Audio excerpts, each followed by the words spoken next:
You don't need to raise your voice to prove your strength. A truly grounded mind commands respect not through noise, but through presence.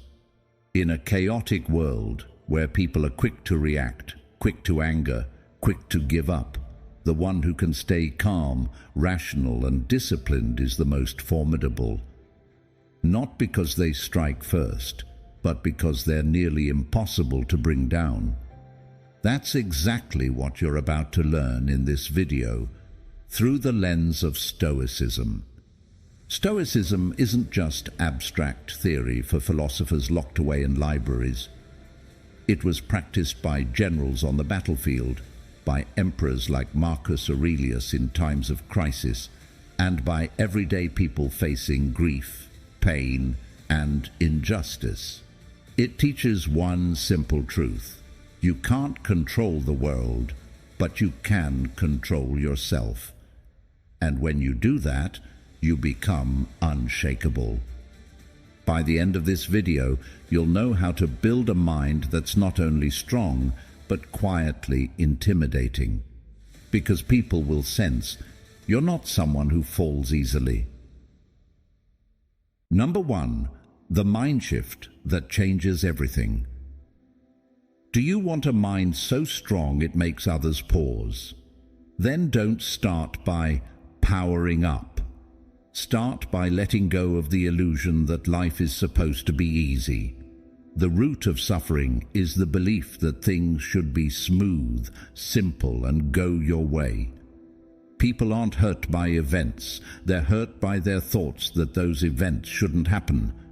That's the first mental trap, and the first wall that must fall. We grow up in a world that quietly promises, if you try hard enough, things will go well. But Stoicism says the opposite. The world promises nothing. It's not cruel, but it's not kind either. It simply is what it is. The shift begins when you stop thinking, I wish the world were better, and start thinking, I'll be stronger for whatever comes. That's when change begins. Not out there, but inside. Look at the strongest people you've ever known. They're not the ones who always win. They're the ones who don't break when they lose. They don't react emotionally. They pause, then choose their response. That's the real difference. A resilient mind isn't built on morning affirmations taped to your mirror. It's built in silence, under pressure, in moments of collapse, in the moment you want to give up, but take one more step, and then another. Viktor Frankl, in the depths of what can only be called hell, Auschwitz, discovered this: when everything is taken from you, one freedom remains, the freedom to choose your response. Think that's obvious? It's not. It's one of the greatest insights of the 20th century, because it shifts control from the outside world back into your hands. Frankl didn't escape suffering. He transformed it. And he survived, not just physically, but with meaning. But to do that, you have to change how you see adversity. Most people treat hardship like punishment. A Stoic sees it as a custom-designed test for their mental evolution. Imagine your mind as a blade. Without friction, fire, and hammering, it stays a lump of metal. To become sharp, it must be tested. No exceptions. Have you noticed that those who overreact emotionally are often the ones who face the least real hardship? Meanwhile, people who've endured deep pain tend to respond with calm. They've been forged. But here's the good news. You don't have to wait for tragedy to learn this. You can train your mind daily, simply by being aware of your reactions. Ask yourself, does this really matter? Can I choose a different way to see this? If I follow my emotions, what will that cost me? These aren't just philosophical questions, they're mental weapons. Now do the hard thing. Stop thinking failure is wrong. See it as necessary. It's the first resistance your mind must overcome to grow strength. You can't learn patience when everything's on time. You can't learn conviction without opposition. You can't build inner strength if you've never stood alone in silence. A strong mind isn't born, it's built. Truly resilient people don't need to prove anything. They don't say, "I'm fine." They are fine. They don't flex, compete, or try to dominate, because they've won the hardest fight, the one within. And that quiet strength, that's what unsettles others. Not because it's aggressive, but because it reflects the instability in them. There's a practice you can start right now. Instead of asking, "Why is this happening to me?" ask, "What is this here to teach me?" That one question can keep you from spiraling. It brings you back to the present, to the only thing you truly control, how you see the problem. And when you change how you see it, you change your experience of it. Not because the world changes, but because you have. A strong mind doesn't need armor. It doesn't crave validation. It doesn't try to intimidate. But its steadiness makes others cautious, because you can't beat someone who no longer needs to win. That's an untouchable kind of strength, because it doesn't come from outside. But if you truly want to grow, mindset alone isn't enough. You also have to shed the habits that quietly weaken you, the ones you think are harmless, but slowly erode your core. And that's what we're going to uncover next. Number 2, habits you must break to grow. There are small things we do every day without ever asking ourselves, "Why am I still stuck in the same place?" It's not because we lack potential, but because we unknowingly carry habits that quietly imprison our minds. A strong mind isn't built on fleeting high-minded thoughts. It's forged by deliberately clearing away the mental clutter we accumulate over time. You can't become a warrior if every morning you wake up and slip right back into a cycle of complaining, procrastinating, and chasing comfort. Complaining is a sweet but toxic drug for the mind. When you grumble about your job, your co-workers, the weather, or traffic, you're telling your brain, "I'm powerless. I'm not in control." Worse, you start to believe it. Sure, it brings momentary relief, but it leaves you stuck in the same unchanged reality. Think about it. Have you ever seen someone calm, composed, and focused on solutions who constantly complains? Mentally strong people choose action or silence. If they can fix something, they do. If they can't, they let it go. Everything in between is just draining your life energy. Next time you're about to complain, ask yourself, "What can I do right now to change this?" If the answer is nothing, then exhale, release it, and move on. Another well-disguised trap is comfort. We're constantly tempted by the soft chair, the cool room, the easy option, the familiar path. But the comfort zone is where growth dies. Stoicism doesn't teach us to be cold or detached. It teaches us to face discomfort as an inseparable part of life. When you skip a workout because you're tired, when you stay silent because you're afraid to offend, when you delay a decision because you're not ready, you're sending yourself the message, "Today I choose not to grow." Growth doesn't come from what you read or listen to. It comes from your willingness to step into discomfort on purpose. Each day, choose one thing that stretches you. Wake up 30 minutes earlier. Say a clear no. Try something you've always avoided. That's how you expand your inner frontier. We're also masters of excuses. The reasons sound convincing. I'm busy. I don't have time. I'm not that kind of person. But excuses are just elegant disguises for fear. Fear of failure, fear of judgment, fear of change. And the danger is, we start treating those excuses like unshakable truths. People with strong minds don't make excuses.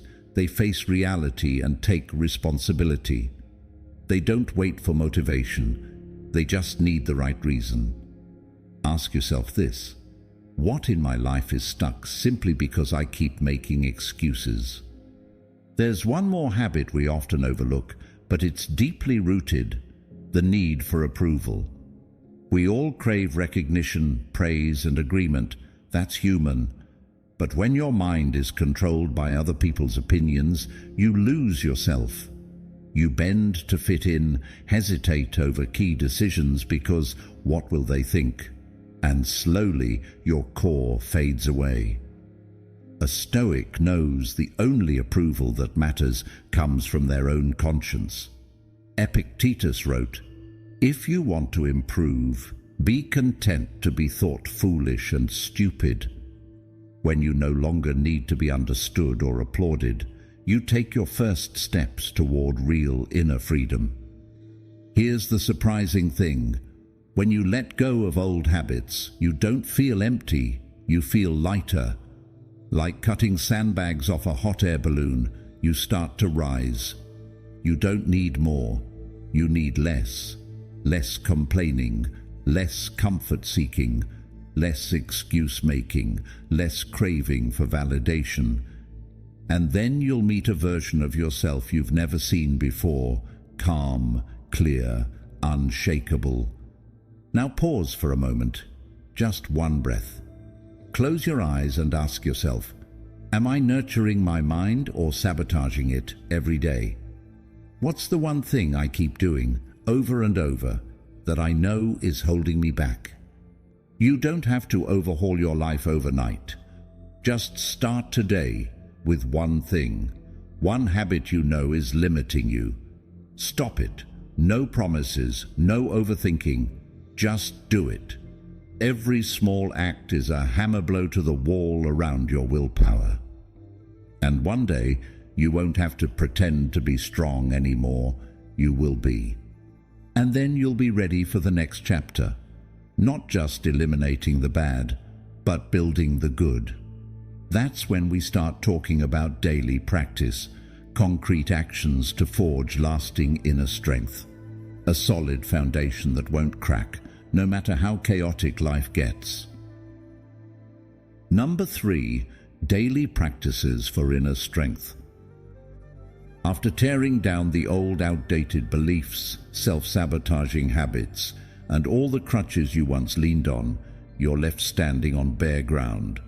There's nothing to cling to, but also nothing to hold you back. This isn't a frightening void. It's an opportunity.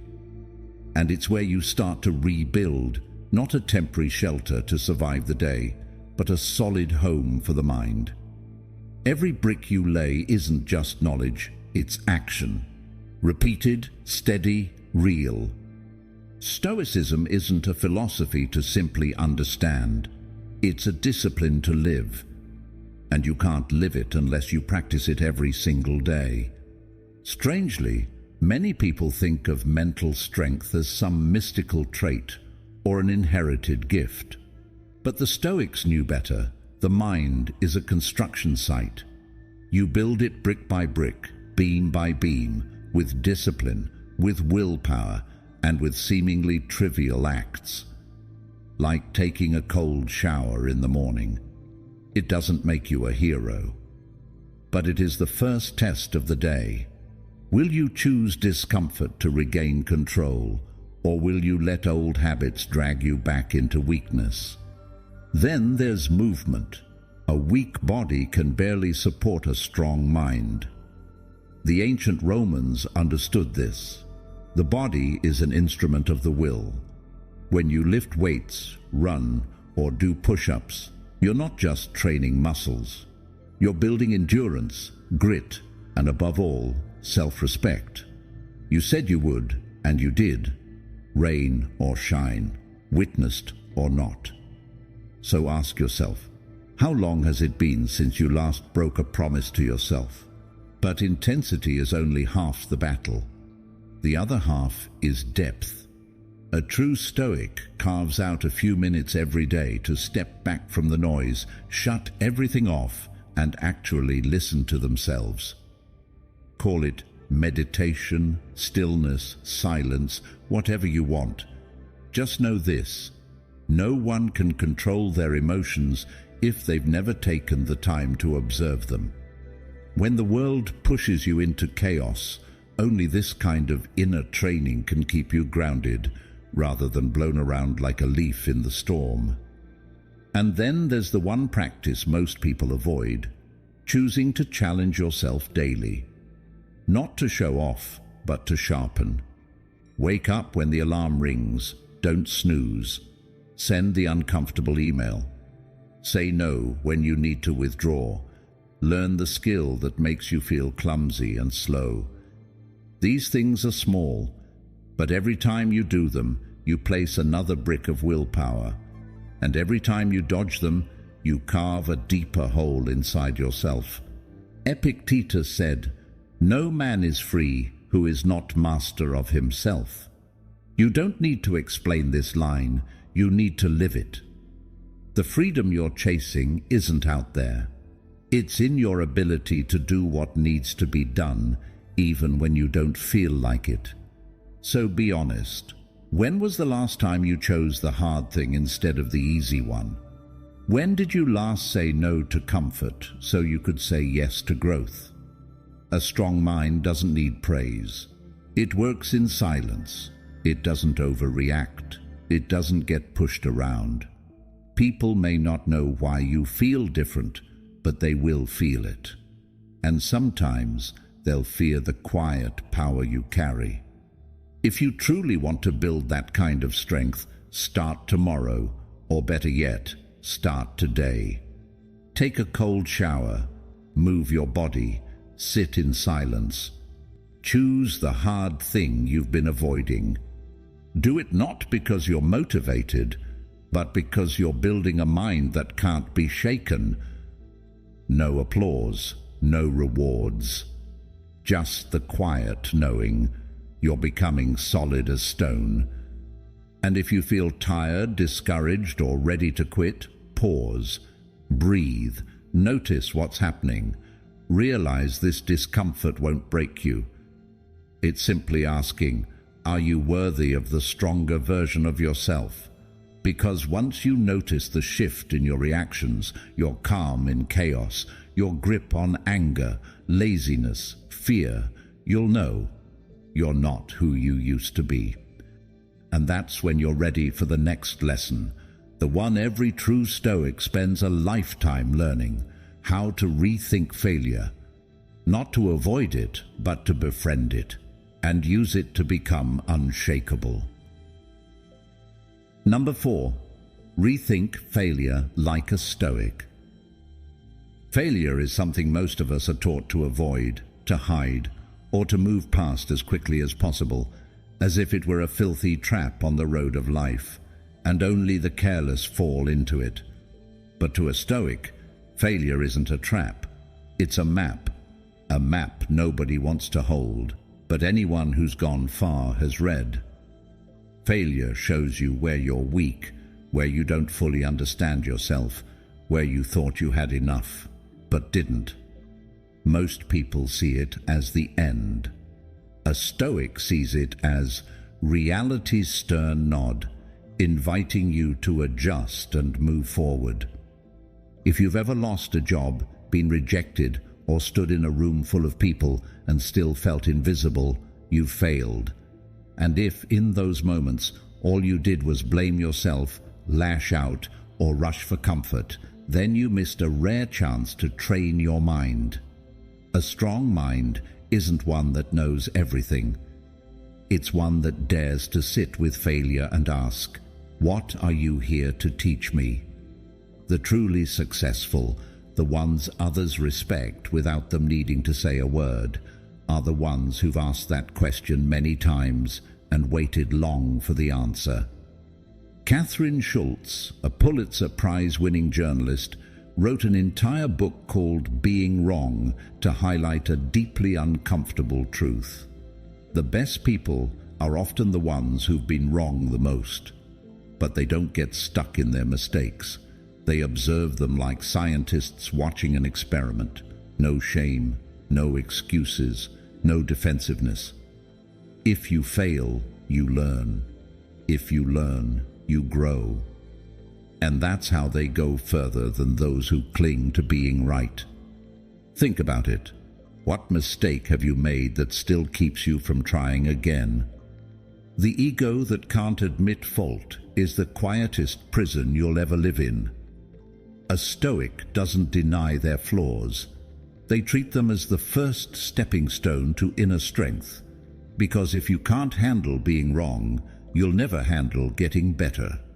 Sarah Blakely, the world's youngest self-made female billionaire, was asked by her father every day, "What did you fail at today?"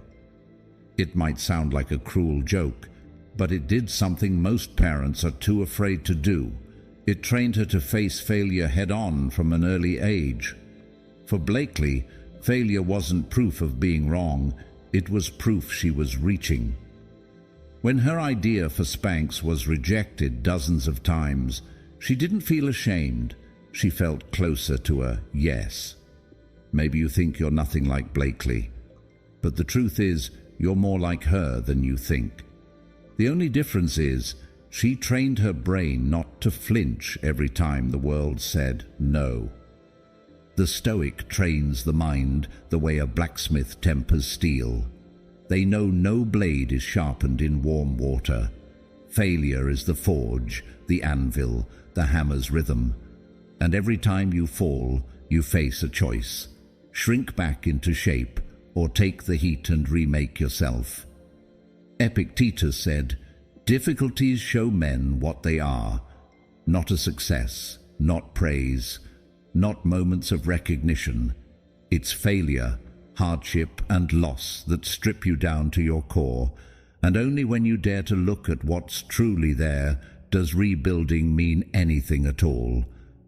The problem is, no one ever teaches us how to fail well. We're taught to win, to be smart, to be better than others. But no one shows you how to watch someone you love walk away without losing your self-worth. How to stare at a report card full of Fs without believing you're worthless.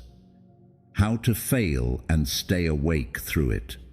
A Stoic isn't someone who feels no pain.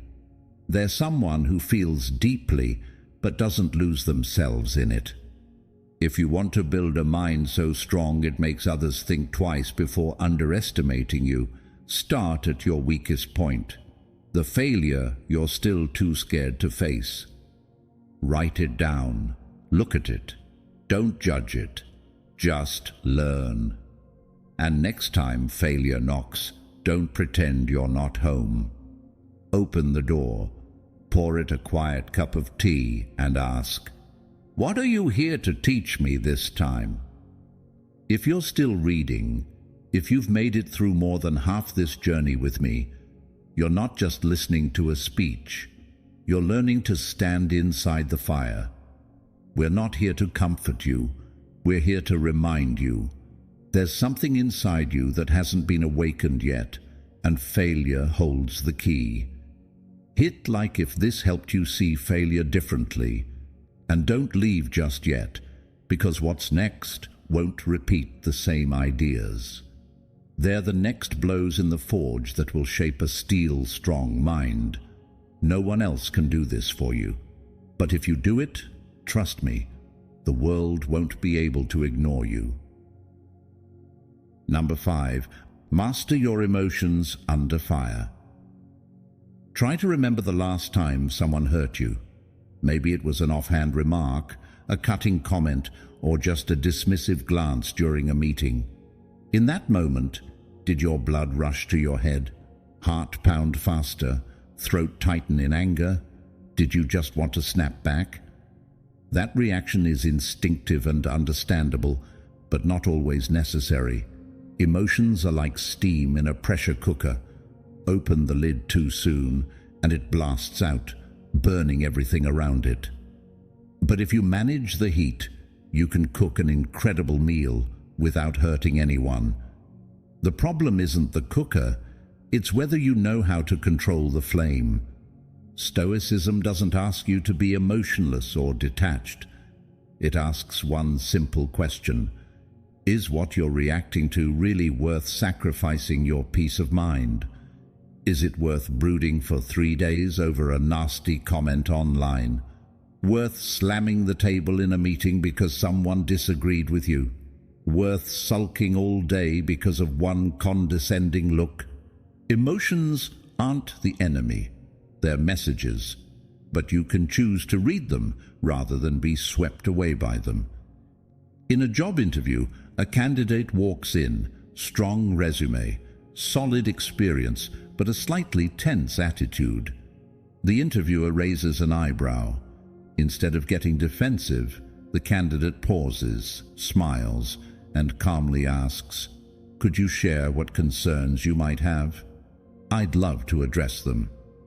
The room falls silent. No one expected that kind of calm. It wasn't just an answer, it was a signal. I'm not easily shaken. People like that command respect, not because they're the smartest in the room, but because they stay steady. Marcus Aurelius once said, "You have power over your mind, not outside events. Realize this, and you will find strength." No flowery language, no lofty philosophy, just the truth, a truth many people avoid, because if you really believed you had control over your mind, you'd have no excuse to lose it over someone else's behavior. I once heard a man in his 50s say, "It took me 15 years to learn not to argue back when my wife is upset. Not because I'm afraid, but because I've learned that when someone's angry, they say things they don't mean, and I choose not to make things worse." He wasn't a philosopher, but he was a true Stoic, without ever reading a single page. Pausing before reacting isn't some mental trick, it's a life skill, and like any skill, it takes practice.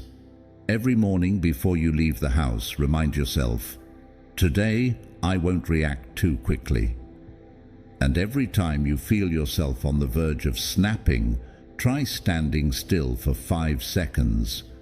Just count. No need for deep breathing or fancy techniques. Just count, like someone about to say something that matters. Because what you're about to say does matter. And if you say it while caught in emotion's grip, you'll probably regret it. There's a line in the Bible I've always loved. "A fool gives full vent to his spirit, but a wise man quietly holds it back." Wisdom isn't knowing everything, it's knowing when to stay silent. If you try this, even for just a week, you'll notice that the real change isn't in others, but in your presence. You become calmer, harder to provoke, less vulnerable to the rashness of others. And when that shift happens, people start treating you differently. Not because you're famous, powerful, or cold, but because they can tell you're not easily pierced. Staying grounded in the heat of conflict is an art, but staying grounded even when someone is throwing fuel on the fire, that's real strength. Number 6, build an unshakable mental core. In Stoicism, no one is born with an unshakable mind. It's not a gift, it's a skill built slowly, consistently, often in silence, so subtle no one notices.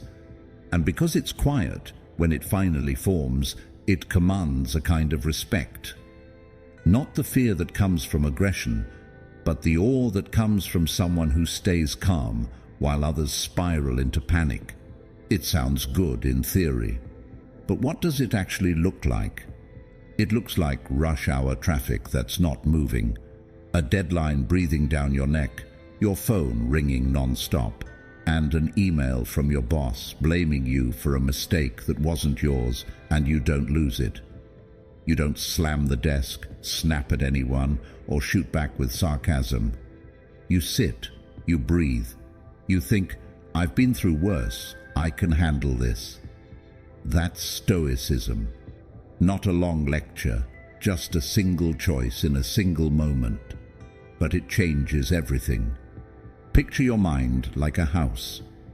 When the storm comes, the fragile run outside to see what's happening. The Stoics shut the door, check the windows, and secure everything from the inside. The world will always be chaotic. You just need one place that stays steady. That place is within you. It's where you take control of how you respond. Part of the Stoic way of living is learning what's not worth reacting to, and that's something you can train. Start with one moment a day when you usually overreact. Maybe it's someone cutting in line, a barrage of texts, or spilling coffee on an important document. In that moment, pause. Ask yourself, is this emotion helping anything? If not, why carry it? Each time you do that, you lay another brick in the foundation of your inner core. It's in that quiet repetition, no fanfare, no grand declarations, that you start becoming someone others might not understand, but can't ignore. People may disagree with you, dislike you, or even try to throw you off, but they won't be able to rattle you, and that's what makes them hesitate. Let me tell you a story, not for entertainment, but because sometimes you need to see yourself in someone else to believe there's still a way forward, even if you have to crawl. This is about a man named Mark, who lived in the suburbs of Cincinnati, Ohio. He used to be a delivery driver for a courier service, working 12-hour days, sending money home to a mother battling cancer while trying to pay off student loans from a degree he never finished because he had to work full-time. One icy winter night, his truck skidded at an intersection. Crash, delivery cancelled, job gone. A week later, his girlfriend left. Her note read, "I can't live in this uncertainty." Mark sat alone in a cold apartment with thin blankets, a wheezing heater, and $72 in his bank account. He didn't post online. He didn't call anyone. He just opened his notes app and typed, "No one's coming, so I have to come for myself." 3 months later, he took day work at an old auto shop. A year later, he was fixing the same kind of truck that had crashed. 7 years later, he published a book. Enduring didn't make me strong. Rebuilding did. Now bring it back to you. Try a tool that seems simple but changes everything. Every night before bed, write down one moment from the day where you lost control, and then write 3 different ways you could have responded if your inner core had been stronger. Keep doing it. Over time, you'll see that change doesn't come from feeling powerful, but from becoming harder to shake, one choice at a time. Remember, people won't be wary of you because you speak loudly or argue well. They'll be wary because you don't waver, because when they act on impulse, you choose stillness. When they unravel, you hold your rhythm. Your steadiness reflects their chaos, and not everyone is ready to face their own reflection. And if you've made it this far, there's one thing you need to know. Mental strength won't make the road shorter, but it will keep you standing when the road gets hard. But to walk the whole path, you need something even stronger than strength: discipline. Motivation only shows up when it wants to. Discipline is what you rely on when motivation disappears, and that's the final lesson waiting for you. Number 7. Why discipline beats motivation. You wake up at 5:30 a.m. The alarm blares through the cold, silent room. Your body feels heavy. Your eyes refuse to open. In your head, a negotiation begins. Just 10 more minutes, then I'll get up. 10 minutes pass, then 10 more. Eventually you drag yourself out of bed at 7, frustrated, not because you're late, but because once again you lost that quiet battle. This isn't about weak willpower. It's the price you pay for an undisciplined mind. Most of us believe that one powerful reason or one inspiring quote is enough to change our lives. But that's a beautiful illusion and a dangerous one. Motivation is like a visitor. It shows up unexpectedly, lingers for a while, and disappears without warning. If you build your future on it, it's like building a house on sand. You'll work when you feel like it, and stall when you're tired, sad, lazy, or just not in the mood. Discipline is different. Discipline is invisible, but everyone feels it when you have it. It shows in how you speak less and do more, in how you walk to the gym in the rain, in how you say no to greasy food because you're chasing something bigger. People might say, "You're so persistent." But deep down, it's not persistence. It's that there's no other option. You've turned the right action into a reflex, no negotiations, no need to feel like it. Look at people who succeed consistently. They're not the ones overflowing with energy. They're the ones who understand that emotions are variables, but action must be constant. A writer writes every day, even with nothing to say. A pro athlete trains even when they're heartbroken. An entrepreneur reads each morning, even after a crushing failure. These people live by systems, not by sparks of inspiration. Got a goal? Lose weight, write a book, earn more. Great. But goals are just compasses. They don't move you. Systems are the wheels. You need to schedule 5 workouts a week. Get the junk food out of your kitchen. Write 500 words each morning, no matter how awful the draft. That's where discipline comes in, not as a strict boss, but as a gatekeeper. It doesn't let you second-guess, stall, or say, maybe tomorrow. In today's world, power doesn't come from being loud, flashy, or clever. It comes from quiet consistency. You don't talk about reading, you read. You don't brag about waking up early. You've done it for 2 years. No one sees you training, but your results make them stop and stare. That stability shakes people. It unsettles them, because they know nothing can pull you off course. You're not swayed like they are. Think it sounds boring? Maybe. Truth rarely glitters. But ask yourself, is it more exciting to live a life ruled by fleeting emotions and bad decisions? And if you're always waiting for inspiration, when will you ever write your first chapter? Now look at your day. Did you do what needed to be done, or just what you felt like doing? Did you live like someone in control, or like a servant to your moods? And if you already know systems are the answer, what are you waiting for? It starts with one action, then another. No applause, no glamour. But if you repeat it long enough, you won't just build a stronger mind. You'll build a life others can't replicate, because discipline can't be borrowed.